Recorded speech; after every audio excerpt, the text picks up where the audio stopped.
Section 1. You will hear a telephone conversation between an employer from the Wild Dune Spa and Resort and an applicant. First, you have some time to look at questions 1 to 5.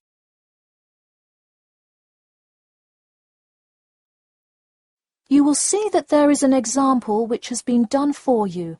On this occasion only, the conversation relating to this will be played first.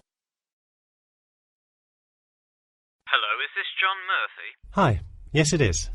Hi John, this is Ed Heisenberg from the Wild Dune Spa and Resort, calling about your application for our lifeguard position. Do you have a few minutes to talk? Yes, absolutely. The employer says that he is calling about the application for their lifeguard position. So, lifeguard has been written in the space. Now we shall begin. You should answer the questions as you listen, because you will not hear the recording a second time. Listen carefully and answer questions 1 to 5. Hello, is this John Murphy? Hi, yes it is. Hi John, this is Ed Heisenberg from the Wild Dune Spa and Resort, calling about your application for our lifeguard position. Do you have a few minutes to talk? Yes, absolutely. Great, could you give me your address? Sure. My address is 45 Elsinore Court. I'm sorry, was that Eleanor? Could you spell that for me? Sure, it's Elsinore. E-L-S-I-N-O-R-E. Okay, thanks. And is this the number we should reach you at in the future? 099885767? No, that's my home phone. But let me give you my mobile number instead. 077 896 245. Call me on that one. Okay, I'll make a note of that. Could you tell me your availability? Sure, I'm usually available during afternoons or weekends. I'd prefer not to be scheduled on weeknights because I work part-time as a waiter. That shouldn't be a problem, since we don't stay open very late anyway. And do you have any other employment experience? Yes, I've worked at a few other places. I was the baseball coach at Richmond High School last season. I see. And do you have any other experience that you would like us to note on your application? Yes. Last year I worked at the beach as a rescue diver. Rescue diver? That sounds intense. Well, it's really just like being a lifeguard, except in the ocean instead of pool. So kind of like being a lifeguard at the world's largest pool. I see. Before you hear the rest of the conversation, you have some time to look at questions 6 to 10. Now listen and answer questions 6 to 10. So could you tell me about the relevant skills you have? I'm guessing a lot given your experience. I'm CPR certified and have 2 years of diving experience. Great, it sounds like you are well qualified for this position. When does your CPR certification expire?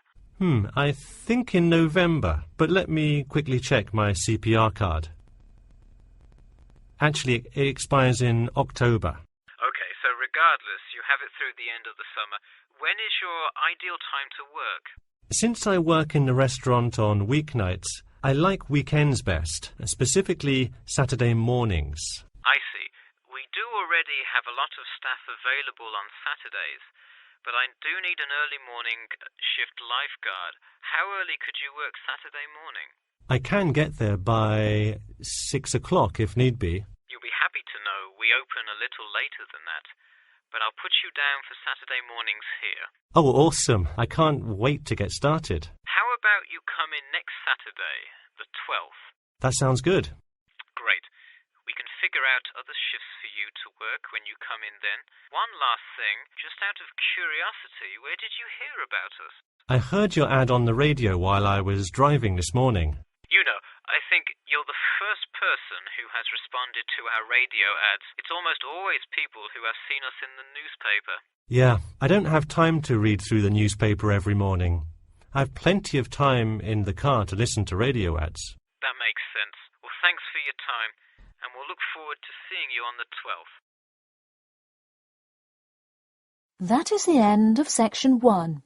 You now have half a minute to check your answers. Now turn to Section 2. Section 2.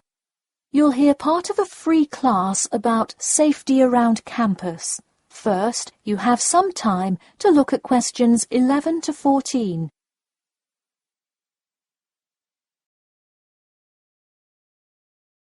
Now, listen carefully and answer questions 11 to 14. Good evening. I'm Geoffrey Miller from the University of Nottingham Student Union, and in this week's free class, Carlos Garcia is going to tell us about safety around campus. Over to you, Carlos. Thank you, Geoffrey, and thank you all for your attendance today. Also, I'd like to thank the Student Union here at the university for organising this lecture. Well, I've been serving and protecting the city of Nottingham for over 20 years now as a member of the police department. Does anyone know what type of crime is the most prevalent on campus? I heard someone say drugs and alcohol. That actually isn't too much of an issue. Violence? Nope. Actually, the biggest thing we worry about here is theft. The nature of crime on Nottingham's campus is quite different from that of the surrounding areas. Crime rates across the East Midlands are very difficult to control. We'd like to see the rate stay the same for this calendar year, but it has been increasing steadily over the past 3 years. On campus, however, I'm happy to say that the overall crime rate has fallen this year. You wouldn't think so if you've seen the extremely exaggerated stories in the media. The media has done nothing but cause more concern about crime in our area. Even the crime shows you see today are a little bit far-fetched, but at least viewers know they're not real events. We'd really like to see more factual news articles out there so the public can have a rational sense of the safety level of our society. Before you hear the rest of the talk, you have some time to look at questions 15 to 20.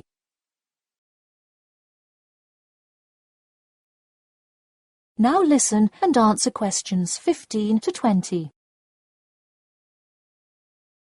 Okay, let's move on to what to do when you see a crime. Do not get involved if at all possible, and do not draw too much attention to yourself by running away in a conspicuous manner.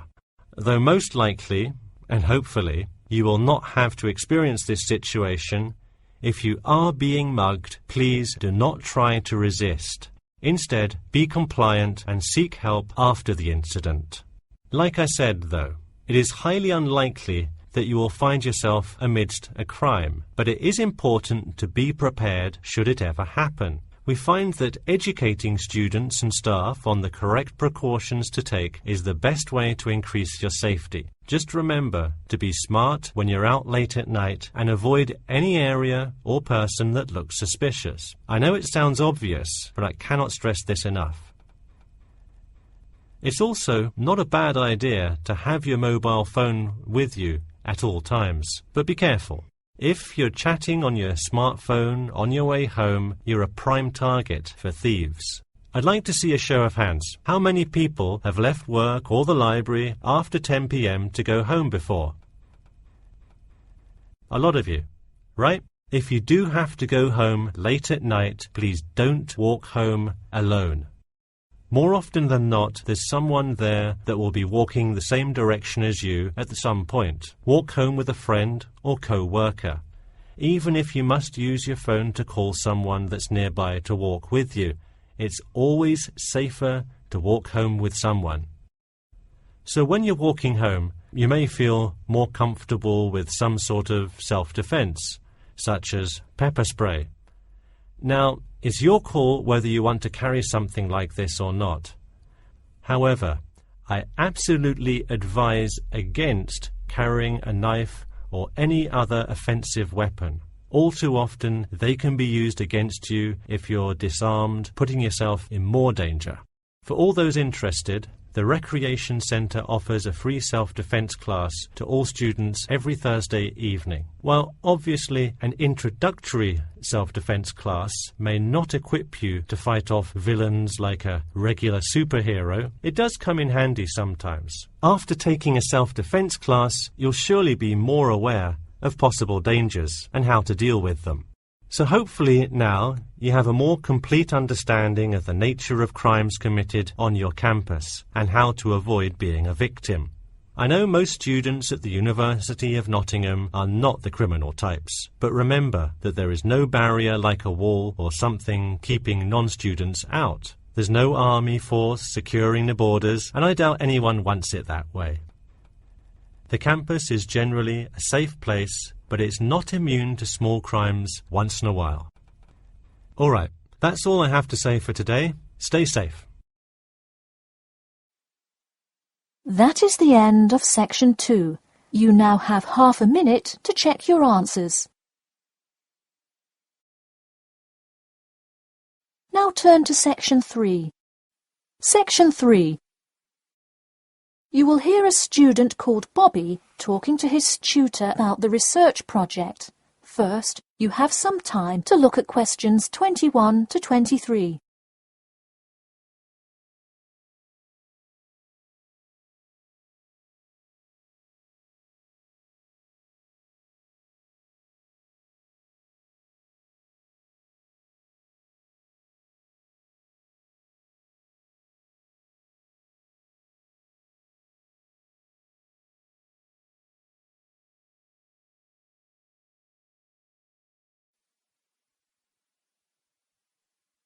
Now listen carefully and answer questions 21 to 23.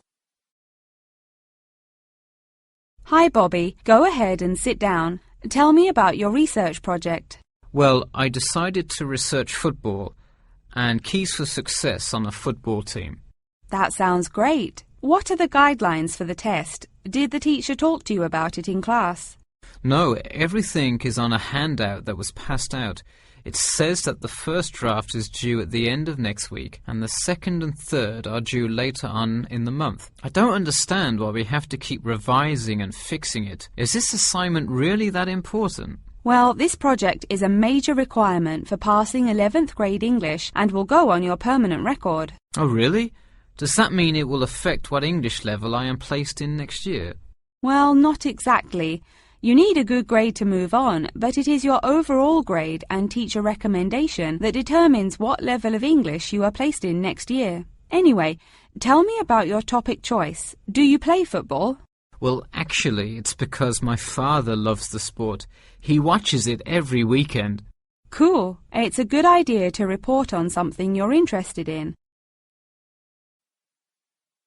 Before you hear the rest of the talk, you have some time to look at questions 24 to 30.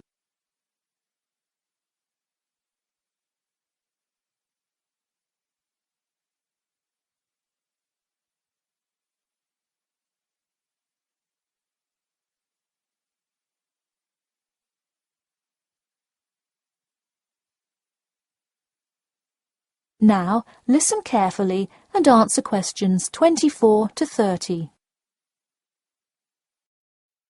I see you worked hard calling players and the head coach to talk, so let's see what information you got. Well, you have to listen carefully to the first call on the recording. It's really hard to hear because the background noise is louder than the person's voice. Yes, it is a bit tough to discern. I'm afraid the player's answer is too short as well. You will have to interview him again and try to get him to give a better answer. Okay, I thought that might happen. I will call him again tomorrow. Moving on, let's look back at this question. You asked, tell me about a time when you learned a major life lesson through playing football and explain how that has shaped the person and player you have become now and how you hope to pass on that lesson. It is a great idea for a question, but in an oral interview it is far too complex. I would advise you to break it up into multiple parts to get a better response. I guess you're right. I wouldn't want to have to provide an answer to a question like that. I will simplify it. I found that when I asked players this question, it took too much time because they were struggling to answer the question completely. In fact, this is the question Joe Billings was answering when the tape ran out. He did tend to ramble on all the questions, didn't he? He sure did. I would recommend that when you go back and interview players again, that you use a more sophisticated recording device. This recording is spotty, which indicates that the equipment wasn't working consistently. Okay, I guess it probably wasn't the best idea to use the sound recorder on my phone. Hey, could you give me some feedback on the content of the report itself? Sure. Let's start by focusing on your topic. While I like that you chose to cover football, it seems inexplicit. The keys for success of a player and team is quite an interesting topic, but what is your thesis? That is to say, what conclusions can you draw from your research? I would suggest coming up with a strong thesis statement and then shaping your report based on that. Is it really too vague? I put a whole lot of facts into it. I list the top 10 goal scorers in football history and later on provide statistics for a few of the most famous coaches and their records as coaches. I think that's great that you included these facts, but I think you focus too much on the facts and not enough on connecting these facts to make your point. Ah, I see. Okay. So it looks like I have quite a bit of work to do before the deadline.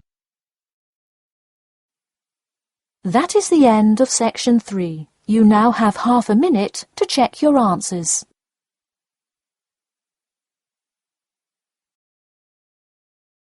Now turn to section 4.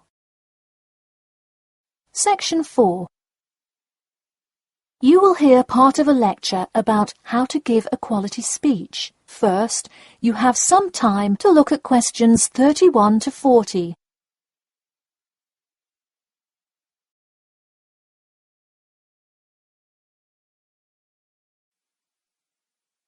Now listen carefully and answer questions 31 to 40. Good morning. Today I am going to cover the daunting task of giving a quality speech, a thought that makes most of us cringe. In fact, 90% of all people feel nervous about public speaking, about 10% of whom are described as genuinely terrified. Hopefully, when we are finished here today, you all will be in the 10% of the population who do not feel nervous at all. Did you know that lecturers tend to get more nervous if the speech they are giving is an important one? It makes sense, right? You probably wouldn't be nearly as nervous to address your residence hall about the proper use of the recycle and compost bins as you might be if you were asked to give the graduation speech to your entire 5,000 student class. So what is it that makes some people completely comfortable in front of crowds? Some people think that the ability to give a good speech is a gift that others are simply born with. This is almost never the case. Public speaking can be learned with practice.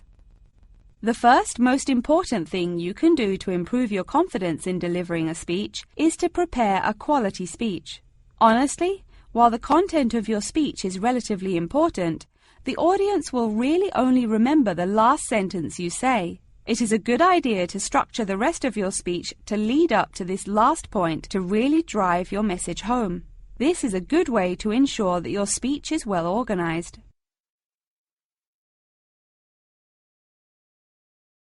Once you are confident in the quality of the speech you have written, the rest is just about your stage presence. Let's go through some do's and don'ts of public speaking. First, you want to command the attention of the room. Do not, I repeat, do not proceed with your speech until the audience is paying attention. Even Martin Luther King Jr.'s I Have a Dream speech wouldn't have made any difference in the world without the undivided attention of his audience. To continue with the I Have a Dream example, one of the reasons that MLK was such an effective orator was his ability to speak with passion and engage with his audience. That sort of charisma does not come from reading straight from paper. Don't get me wrong, it is a good idea to write your main ideas down on a note card, sheet of paper or something. But one factor that will consistently lead to a boring, forgettable speech is writing down your entire speech. Do not write your full speech down. If you are constantly reading your paper, you are not making eye contact with your audience, and thus failing to really express the feeling that goes with your ideas. I advise you write 1 or 2 ideas, so if you suddenly draw a blank, you have something to jog your memory. If you've written a good speech that you believe in, those ideas should be sufficient to keep you on track. Once you have those ideas written down, give your speech a few practice runs in front of the mirror, into your sound recorder on your phone, or with a friend before it comes time to address a crowd. That way, you can hear how the ideas come across, make sure there are no abrupt transitions, and find out whether you are talking too fast or too slow. Timing is important. Make sure you time yourself beforehand to see how long your speech is. That is pretty much it. With practice, you'll be able to deliver an expert speech that engages and even maybe inspires your audience. Just remember, speak with emotion. No one wants to listen to someone reading from a script. As I come to a close in my speech, I'll point out that I have employed all of these tips that I have covered. I practiced my speech ahead of time and timed it, and I can even show you my one small index card with just 3 simple bullets on it. It's as easy as that. That is the end of section 4. You now have half a minute to check your answers. That is the end of the listening test.